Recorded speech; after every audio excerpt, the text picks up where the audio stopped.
안녕하세요. 논리적으로 생각하는 국어 양병철입니다. 여러분들 만나서 반갑습니다. 이번 시간에는 2019학년도 수능 국어 영역 39번, 42번 비문학 지문을 해설해 주겠습니다. 수험생들이 지문 독해나 문제 해결에 어려움을 느꼈던 지문 중에 하나입니다. 예비 수험생들은 미리 여러분들 지문을 읽고 문제를 풀어본 다음에 이 해설 강의를 봤으면 좋겠고요. 그래서 이제 본인이 가지고 있는 약점을 찾아내고 또 보완하는 계기가 됐으면 좋겠습니다. 자, 이 비문학을 선생님이 항상 독해할 때 가장 중요한 건 대상을 찾는 게 가장 중요하다고 늘 얘기합니다. 그래서 이 지문을 읽으면서 선생님이 어떻게 비문학 독해를 하는지 보여줄 테니까 여러분들이 잘 참고해서 연습할 때 활용을 좀 하셨으면 좋겠어요. 첫 번째, 두 명제가 모두 참인 것도 모두 거짓인 것도 가능하지 않은 관계를 우리는 모순관계라고 하고요. 예를 들어서 임의의 명제가 피라면 피와 나피는 모순관계입니다. 피와 나피가 모두 참인 것은 가능하지 않다는 법칙을 무모순율이라고 한답니다. 여기까지 여러분들 일단 중요한 대상은 무슨 관계죠? 이게 중요한 말이죠. 모순관계. 모순관계는 둘 다 참. 안 돼요. 알았죠? 둘 다 거짓. 안 됩니다. 됐죠? 그리고 둘 다 참인 거, 안 되는 걸 이걸 뭐라고 한다? 무모순율이라고 합니다. 여기까지 내용은 이겁니다. 그런데 다보탑은 경주에 있다와 다보탑은 개성에 있을 수도 있다는 모순관계가 아니랍니다. 얘네들은 일단 모순관계가 아닙니다. 그래서 기억과 니은은 모순관계가 아닙니다. 이렇게 아시면 되죠. 그럼 얘네들은 모순관계가 아니기 때문에 이렇지 않을 수도 있겠네요. 그죠? 현실 세계와 다르게 다보탑을 경주가 아닌 곳에 세웠다면 다보탑의 소재지는 지금과 달라졌을 것이다. 철학자들은 예를 두고 피와 나피가 모두 참인 것, 거짓인 것이 가능세계는 없지만, 당연하지만, 됐죠?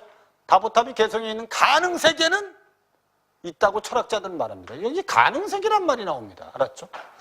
결국 요게 기억과 니은은 가능세계는 있을 수 있다. 됐죠?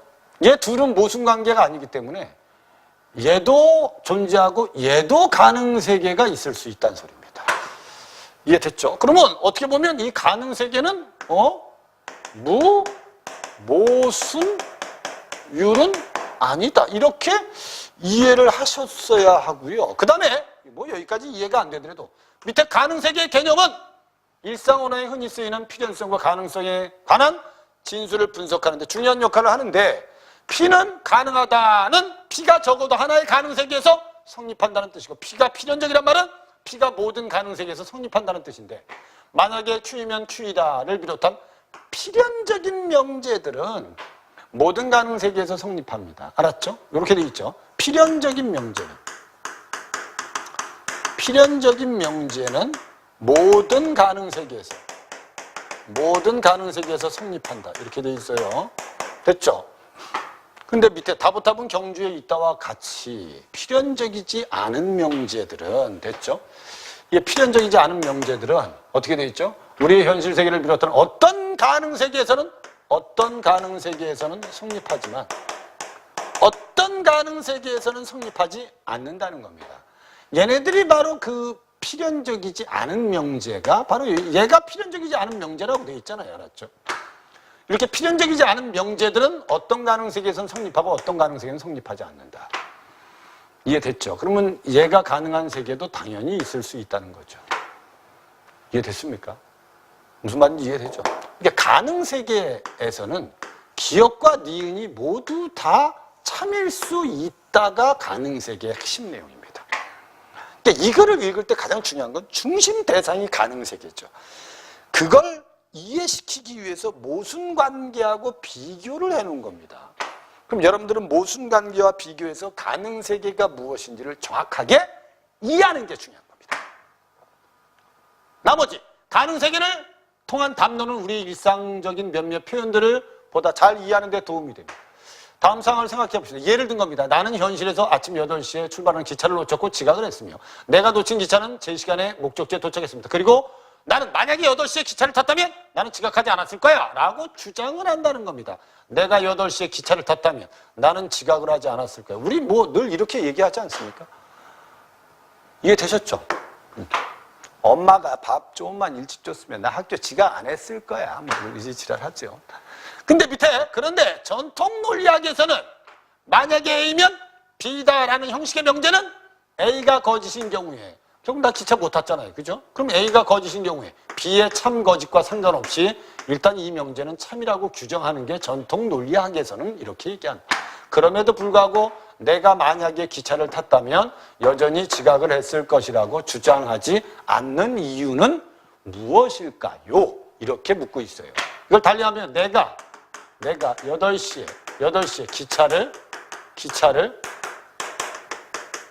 탔다면 나는 지각을 하지 않았을 것이다. 지각했을 것이다. 이렇게 돼 있는데 얘 자체가 이미 거짓이기 때문에 알았죠? 얘가 B가 거짓이든 참이든 상관없이 이 명제는 일단 참이라고 규정을 하는데 왜 우리는 내가 8시에 기차를 탔다면 지각했을 거야 라고는 왜 말하지 않느냐. 이걸 우리 가능세계로 한번 이해를 해보자. 이런 뜻이에요. 내가 그 기차를 탄 가능세계들을 생각해보면 그 이유를 알 수 있습니다. 그 가능세계 중에서 어떤 세계가 나는 여전히 지각을 합니다. 가령 기차가 병신이 되면. 됐죠? 이렇게 된 거예요. 됐죠? 근데 내가 타고 있는 기차가 별다른 이변이 없이 제 시간에 도착한 세계가, 가능세계가 그렇지 않은 가능세계보다 우리의 현실세계와 유사성이 더 높아서 우리는 뭐라고 얘기하지 않는 거예요. 내가 8시에 기차 탔으면 난 지각했을 거야. 이렇게 말하지는 않는다는 겁니다. 알았죠? 왜? 이 명제는 여러분 이게 거짓이기 때문에 이것도 가능하고 이것도 가능하거든요.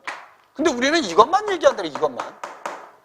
그래서 일반적으로 A가 참인 가능세계들 중에 비교할 때 B도 참인 가능세계가 B가 거짓인 가능세계보다 현실세계와 더 유사하다면 우리는 뭐라고 한다? 만약에 A라면 납비가 아닌 B라고 말한다는 거예요.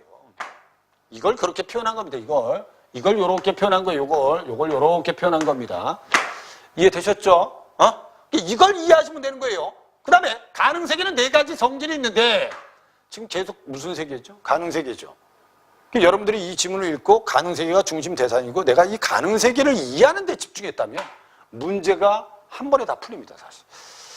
수능은 여러분들 이렇게 출제하게 돼 있습니다. 첫째는 가능세계는 일관성인데요. 일관성은 가능세계는 명칭 그대로 가능한 세계이므로 어떤 것이 가능하지 않다면 성립하는 가능세계는 없어요.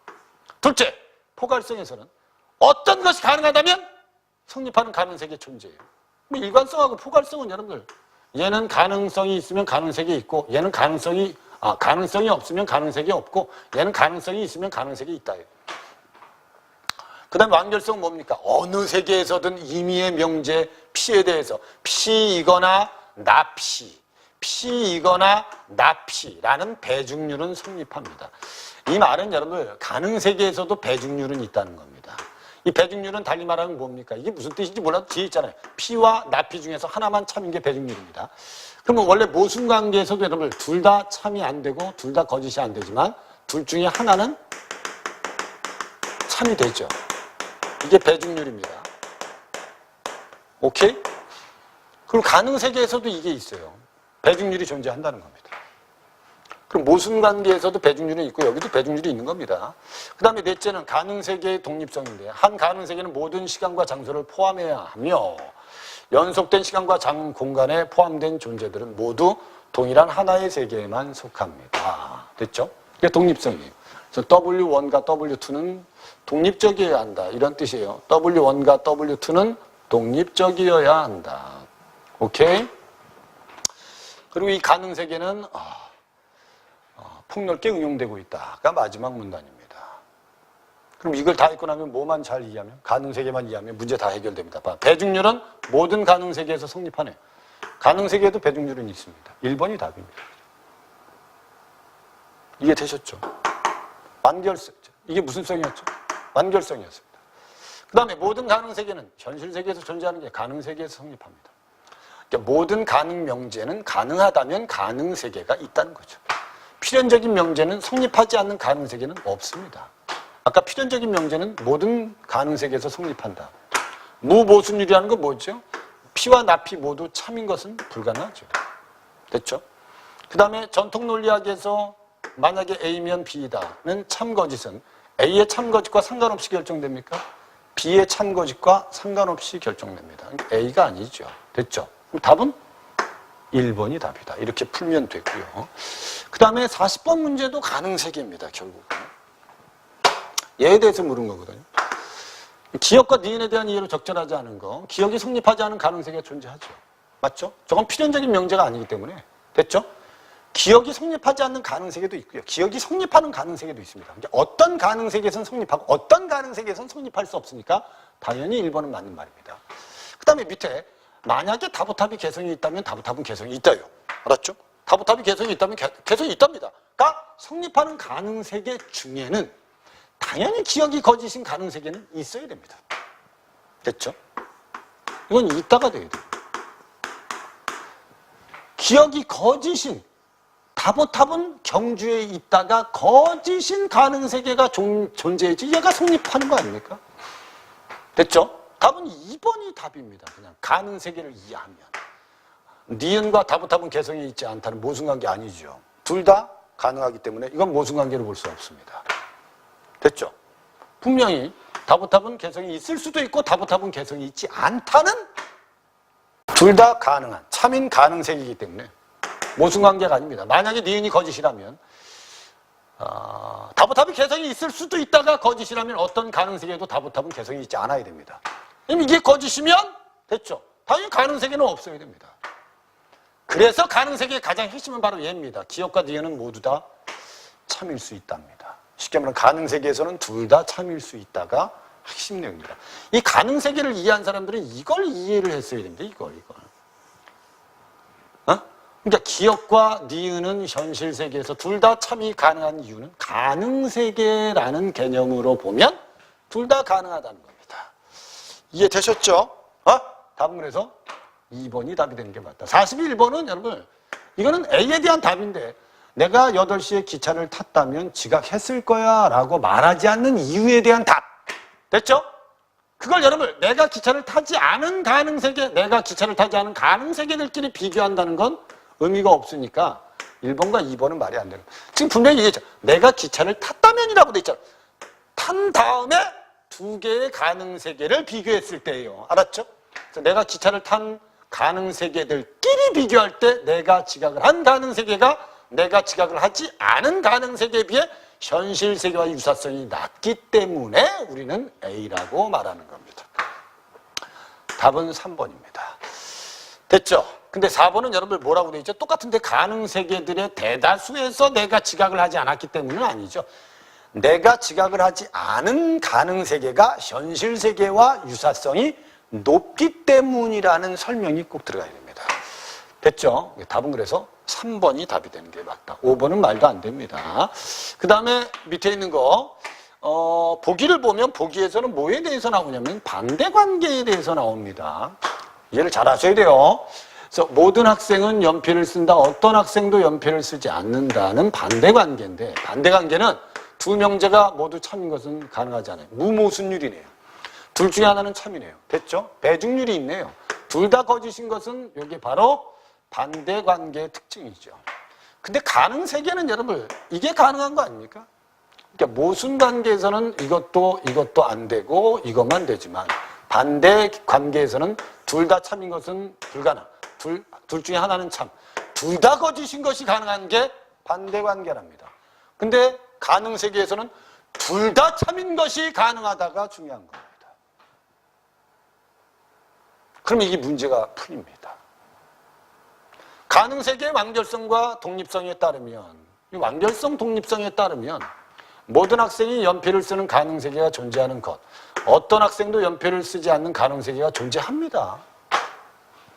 이건 완결성 가지고 말할 필요가 없어요. 알았죠? 가능세계에서는 얘도 가능한 거고요. 그럼 가능세계가 있는 거고 얘도 가능하면 가능세계가 있는 겁니다. 이해되셨죠? 그 다음에 밑에 둘 중에 하나가 참이고 그 중에 한 세계의 시간과 공간은 다른 세계와 이어질 수 없다. 이렇게 꼭 아주 설명을 잘한 선택지 같은데 결국 이건 가능세계를 잘못 설명한 겁니다. 알았죠? 결국 얘도 가능하면 가능세계는 존재하는 거고 얘도 가능하면 가능세계는 존재하는 거기 때문에 둘 중에 하나가 반드시 참이라는 말 자체가 이게 잘못된 거예요. 됐죠? 이해됐죠? 이건 완결성 가지고 설명할 게 아닙니다. 알았죠? 반대 관계에서는 둘 다 거짓이 가능하고 둘 다 참인 것은 불가능. 둘 중에 하나가 참이지만 가능세계에서는 둘 다 가능할 수 있다는 거예요. 그게 핵심입니다. 됐죠? 그래서 2번도 여러분들 가능세계의 포괄성과 독립성에 따르면 어떤 학생도 연필을 쓰지 않는다가 성립하면서 그 세계에 속한 한 명의 학생이 연필을 쓰는 가능세계가 존재하면 이거는 성립할 수가 없습니다. 이건. 됐죠? 이건 성립할 수 없는 겁니다. 이건. 그 중에 한 명의 학생이 연필을 쓰는 가능세계가 존재하면 이 가능세계는 존재할 수 없는 겁니다. 그 다음에 가능세계의 완결성에 따르면 어느 세계에든 봐봐요. 어떤 학생은 연필을 쓰고 어떤 학생은 연필을 쓰지 않는다. 반드시 하나만 참일까요? 아니지요. 이것도 여러분들 어떤 학생은 연필을 쓴다도 가능하면 가능세계가 있는 거고 어떤 학생은 연필을 쓰지 않는다가 가능하다면 가능세계가 존재한다는 겁니다. 이건 완결성 가지고 말할 필요가 없다는 거예요. 근데 4번에 가능세계의 포괄성에 따르면 모든 학생이 연필을 쓴다. 참이거나 어떤 학생도 연필을 쓰지 않는다가 참인. 가능세계는 둘 다 존재할 수 있다가 바로 포괄성. 가능성이 있으면 가능세계, 가능성이 있으면 가능세계가 있는 거예요. 됐죠? 그리고 밑에는 똑같은 말이에요. 학생들은 절반이 연필을 쓰는, 절반은 쓰지 않는 가능세계가 존재한다면 둘 다 가능한 겁니다. 무슨 성에 의해서? 포괄성에 의해서. 근데 이건 일관성이란 말이 잘못된 말이에요. 그래서 답이 4번이 정답이 되는 게 맞는 겁니다. 그러니까 이 글을 다 읽고 나면 가능세계는 필연적이 아닌 면제라면 어떤 가능세계에서는 성립할 수 있다. 그래서 가능세계에서는 두 개의 명제가 모두 참일 수 있다라는 걸 이해하고 문제를 풀었어야 돼요. 지문 해설과 문제 해설은 여기까지 하겠습니다. 아마 선생님 말이 좀 빨라서 이해가 좀 어려운 사람들은 밑에 댓글에 질문을 달아주면 선생님이 또 자세히 설명을 해주겠습니다. 수험생들은 이 비문학을 해결한다고 고생들 많았고요. 그리고 남은 일정 잘 보내서 원하는 대학에 꼭 합격하길 바랍니다. 그리고 예비 수험생들은 이런 지문과 이런 해설을 통해서 본인의 약점을 찾아서 내년 3월 모의고사에서 비문학에서 좋은 결과를 만들었으면 좋겠어요. 오늘 해설 강의는 여기까지 하겠습니다. 선생님하고는 다음 해설 강의 때 만나도록 하겠습니다. 수업 듣는다고 고생했습니다. 감사합니다.